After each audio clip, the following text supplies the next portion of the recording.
This is LOA Recon with Good Vibe Coach Jeanette Ma, where we explore the ins and outs of conscious creation to manifest our favorite dreams come true.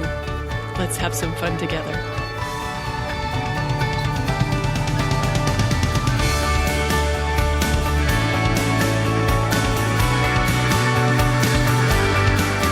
Okay, this is a comment that made me smile when I read it. This is on a recent podcast episode. It was the How to Stop Believing in Problems episode. It's from Judy, and it reads, it's short and sweet. So good. No, so great. I really liked that, Judy. In fact, you know what I like so much about that? I'm not for everyone, all right? Not everyone is going to appreciate what I'm up to here. The fact that Judy does, that is a good sign of my alignment. Thank you for the comment, Judy. Okay, so this is the time of year in the U.S. where a lot of folks are getting deliberate about feeling thankfulness and gratitude. Not just conscious creators, but, people in general. And those are fabulous vibrations for manifesting what you want. Like, you can't go wrong with appreciation and thankfulness. Those are great for everyday life. You don't even just need them for manifesting. It's worth being well familiar with those vibrations. And I would say most conscious creators are, right? You're good at tapping appreciation regularly, right? If not, I would suggest it's worth upping your appreciation game because that's a frequency that'll work so well for your manifesting game, not to mention just overall enjoyment of life. But there's something else I wanted to play with today besides appreciation and thankfulness. I think this is a vibration that deserves its own holiday, if you ask me. But you know what? Not just its own holiday. It would be so smart of us as conscious creators to be activating this one regularly, maybe even daily. Here's why I say that. Look, I'm a reformed chronic striver where my routine used to be just constantly reaching for what was next, like always focusing on what wasn't here yet. Even when the cool thing manifested, I didn't spend much time enjoying it before I just turned to, okay, then what? Then what? Just constant striving and yearning. That meant my instruction to universe, it had a lot of yearning. It had a lot of not here yet. It was like telling universe that I want it, but I don't have it. I want it, but it's not here. Like it's always out of grasp. And that's not a great vibration for allowing desires to manifest because it's just saying, I don't have what I want. It's still pending. It's elusive. It's not here. It's not super aligned. A way better instruction for manifesting what we want goes more like, ta-da! I got what I wanted. It's here. It's fabulous. It's amazing. I love it. It's delightful. So satisfying. That's what I wanted us to activate together today. Satisfaction. Satisfaction, fulfillment. Because let's face it, most of us, especially around this time of year, we're probably rocking the appreciation vibrations. But this one, satisfaction and fulfillment, sometimes can get overlooked, even by savvy creators. Think about what happens when we tell universal forces that we got what we wanted. It scrambles to make us right. It moves fast to prove it so. And that is a lovely thing to behold. But it's also worth activating satisfaction just because it's so much better than dissatisfaction. It's 100 times better than yearning or lack or wanting or trying.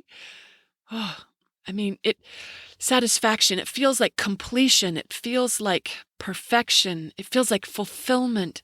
It's just a lovely vibration and well worth your deliberate time and attention. At least I think so. So I thought it'd be fun for us to turn on a little satisfaction today.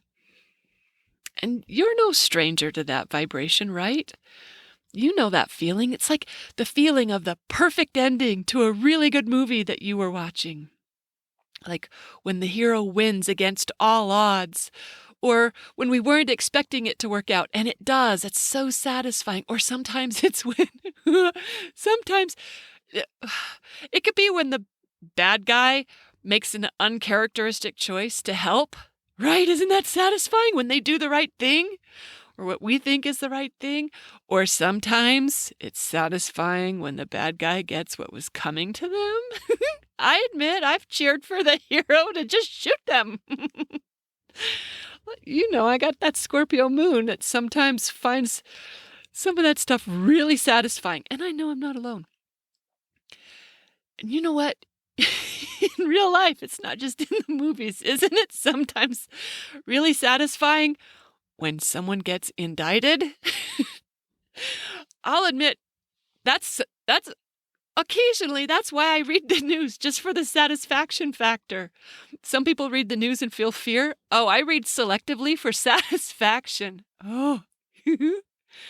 Look, there are lots of ways to get a hit of satisfaction. Oh, like hot popcorn with the perfect amount of butter. I had that last night. Or when the avocado is 100% perfectly ripe, not 80%, not 110%, perfectly ripe. Isn't that so satisfying? Oh, also, Tillamook, they make this even their vanilla ice cream, this fabulous ice cream. So satisfying. Hello, and on the topic of satisfaction, we gotta talk about fabulous sex, right? That's lovely. Or even if you're just enjoying some quality solo time, private entertainment, that counts too.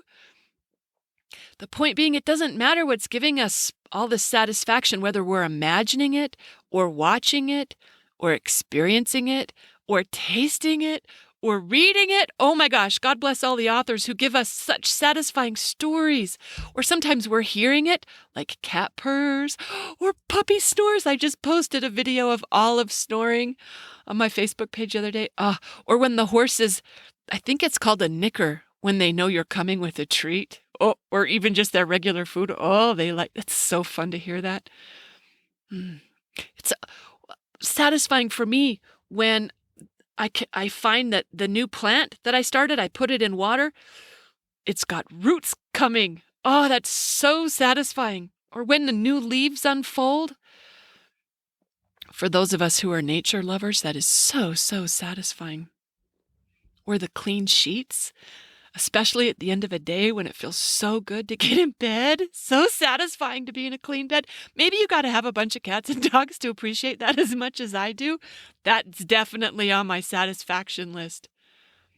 Or it could just be little things like the hot shower, or a good hair day, or the email that acknowledges your exceptional work, or the perfect timing when the traffic clears in front of you, or when you're standing in line at the store and the cashier opens a new line next to you and waves you over. Isn't that satisfying? Or when you get a lucky guess for the Wordle of the day and you get to see all the green tiles turn over for you. So satisfying. That's one of my favorite reasons to play. Also, getting the pangram on Spelling Bee. It's not only fun, but it activates the I did it vibration, which is so satisfying. It's such a good instruction for universe to hear. Or when you think you got to stop for gas, but then you look down and the gas tank is full. Someone filled it up. Yay. So satisfying. Or when you think, you want nachos, but you don't have salsa, but then you look in the pantry and you find your reserve bottle in there. Yay, nachos tonight. Actually, I'm going to tell you about the time I felt the most satisfaction in my life. Okay, I'm going to tell you two stories of satisfaction. If you're a longtime listener or a GVU member, you've heard these stories before, more than likely. But you know what? If you listen to me tell them again, maybe you'll feel the same satisfaction that I felt as I tell this story. So the first one. I was young. I was in my early 20s, and I was shopping for cat food at PetSmart. And I've probably mentioned this before, but animals, nature, one of my core values, okay? So knowing that might help understand why this was such a satisfying story. So just supporting nature and seeing animals thrive, it matters to me a lot.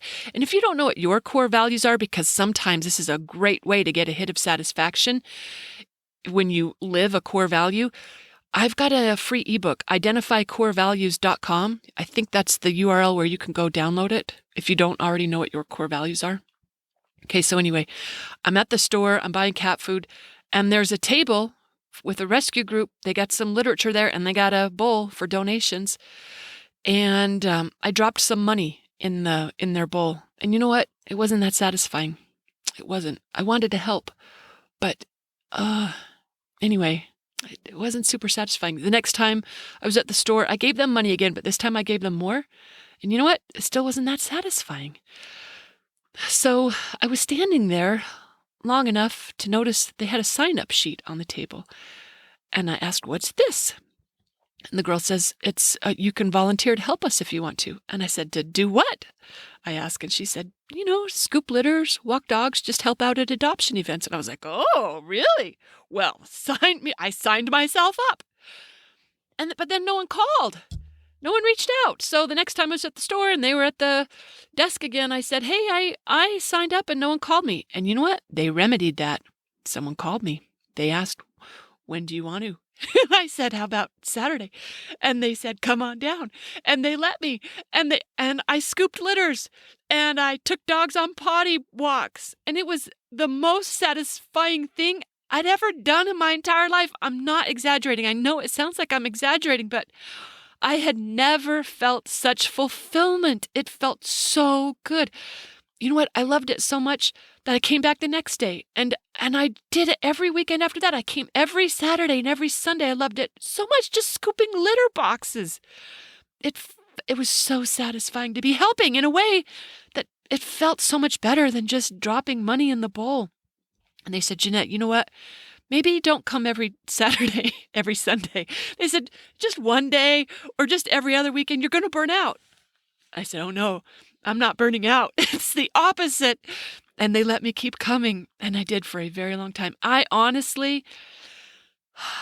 had never felt satisfaction and fulfillment like I did when I was scooping litter boxes for the rescue group that was holding adoption fairs at PetSmart.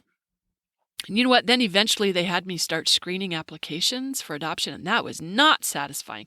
That was pressure. That was hard. I did not like that at all for reasons I will not elaborate on because we're not activating those today. We're activating satisfaction. You know what? Right along these lines, one day I was telling my husband, that's how long ago this was, I had a husband. I was telling Kevin about how this super ornery cat, he was, every time someone walked by, he'd just reach out and snag their clothes. He was just smacking everyone as they walked by, taking a swipe at everyone who passed. But it's because he was just stuck in the cage for so long. I was telling my husband about this cat, that he wouldn't be so ornery if he weren't stuck in that cage this whole time. And my husband said something that had never occurred to me. Because I'd learned, growing up from my parents, do not care for animals that are not yours. I got in trouble for bringing home stray cats. I would say they just followed me. I carried them over the railroad tracks. I'd get in trouble for sneaking food outside for cats that weren't ours. So this idea had never occurred to me until my husband suggested, he said, "Why don't you just bring him home? Bring him here." Oh! My husband suggested that. And a whole new world opened up to me, a whole new satisfying world. I've been doing that very thing, fostering animals up for adoption for 3 decades now. Oh my word, 3 decades. You know what? And I still love it. Oh, so much. It is so satisfying. All right, and get this. That's not even my best satisfaction story.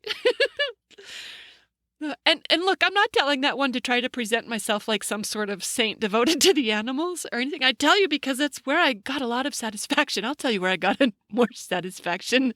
Another standout, fulfilling moment from my past. It was the day I threw a ring at my fiancé to call off that engagement. It was so, so satisfying to finally say, "I've had enough. I deserve better than this." I didn't say those things, but that's what I meant when I threw my ring at him across the room. It was something for me to just finally stand up for myself in a, you can't misinterpret this message kind of way. But you know what? That one didn't bring me to tears like scooping litters did. I mean, literally, at the end of that day of scooping litters, I was so tired, so overwhelmed. I mean, it was hectic. They didn't have a lot of volunteers. There was a lot going on and a lot I didn't know how to do, a lot of ways I couldn't help. Oh, but at the end of that day, oh my gosh, I just loved it so much. Okay, like I said, that isn't even my best one. Okay, I just want to say Are you thinking of your favorite satisfaction story right now? I hope you are. I hope you're going to type it up and tell me about it, and then we can both get satisfaction from you writing it and me reading it. Okay, so this is my favorite, my highest satisfaction story. You know what? Speaking of stories, as an aside, a client day before yesterday reminded me something that I knew on some deep level, but not necessarily consciously, about the power of a story. I was reading her ebook, and in it she wrote that one of the archangels had told her that some of the stories she was sharing in that book could activate codes for others. That just by reading these stories, the reader could have codes activated for them. Oh, activating codes? Okay, that's what one of my favorite energy healers talked about too so long ago. I don't want to get too sidetracked on this, but you know what? That stories to activate codes reminded me of the guy who wrote the Coyote Healing, the Coyote Wisdom series. I think his name is, he's a doctor, Louis Mel Madrona, I think. Oh, he wrote about how this was from the, I think he learned it from his Cherokee grandmother, or it might have been Chippewa. Anyway, he was just writing about the power of stories to heal. All right, I'm getting sidetracked. Kim Falconer had sent, this is my favorite story of satisfaction. Kim Falconer had sent me a copy of a book she had just published called Spell of Rosette. She sent me a signed copy. So cool. She's one of the most powerful witches I've ever known or met. Okay, I like this episode already. It's got witches and shamans and healers in it. Woo woo! Channelers. Oh, I like this episode. Okay, so Kim sent me a copy of her new book, and I started reading it before I went to bed that night. Started reading it, got some pages in, went to sleep, and that night I had a dream. I had a dream that changed me forever. Literally changed my life. In this dream, everything that could happen to a person happened to me in that dream. You know how dreams are weird like that? You know, they don't make sense. I experienced everything that a human being could experience. I was young and I was old. I was male and I was female. I was loved and I loved. I was hated and I hated. I was murdered and I murdered. Like all of it. I got all of it on both sides. I was betrayed and I did betray. Everything that could happen to a person happened to me in this dream. And the very last piece of it, it was the betrayal, where I was betrayed and it was heartbreaking. And also I betrayed someone that was also heartbreaking. And at the end of that dream, with that betrayal as the final thing for a human to experience, with that last piece of the puzzle in place, I felt, smart girl, I knew a Kleenex in this episode would come in handy right here. Wow. To just remember it, that I felt so much satisfaction and fulfillment like I had never known it before. And this was after scooping litters for the rescue group at the PetSmart. I felt it so exponentially. It didn't hold a candle to what I'd felt before. It was indescribable, right? Words aren't doing justice to how full and complete I felt in this dream. And it was because everything had happened. Everything good, bad, and ugly had happened. I had experienced the full range of what it meant to be human. And in that moment, I knew that it was all good. Everything we're living, it's all good. We came here for all of it. God, how ridiculously cool is that? Man, I told Kim about that dream. I said, hey, I started your book. I said, oh my gosh, I had the craziest dream. I told her about my dream and she laughed. She giggled. She said, oh, that. Yeah, I wrote a consciousness raising spell into the pages of the book. It affects everyone a little differently. Oh, my word, she's cool. And look, okay, so look, because I'm telling you these things, my satisfactions, the ones I'm experiencing in daily life, they might be your nightmare. Different things can be different vibrations for each of us. So you want to find your own satisfaction sources, whatever gets you there, whether it's imagining something or remembering a time or watching someone else's or doing something or even just ruminating on the word might take you there. So satisfying. Abraham teaches that. Just meditating on the word can sometimes conjure the feeling. It doesn't usually do it for me as well as some of the other ways, but that might work too. However you do it. My invitation is just that you squeeze some satisfaction in your day. Besides, our go-to appreciation and gratitude, besides just allowing or acceptance or relaxing, let's dial up our LOA games with some hits of satisfaction because it tells universe that you got what you wanted. It tells universe you're loving this. It says life is good. I feel complete. And it is such a better instruction than striving or yearning or wanting or lacking or not here yet. So when you dial up satisfaction, it tells universe it's here. I'm living what I want. And then universe says, oh, hey, we know just the thing to match that. And it sends in more reasons to feel so satisfied, so complete, so fulfilled. It's like dreams come true. It's wishes fulfilled. It's more reasons to revel in the joy and the privilege of being here now. Isn't it a joy and a privilege? Wow. If you'd had that dream from Kim, you'd know it too. All right. Thanks for letting me rampage about this most fabulous vibration. I'm wishing you a happy holiday season filled with whatever good vibes you love best. Happy manifesting, everyone.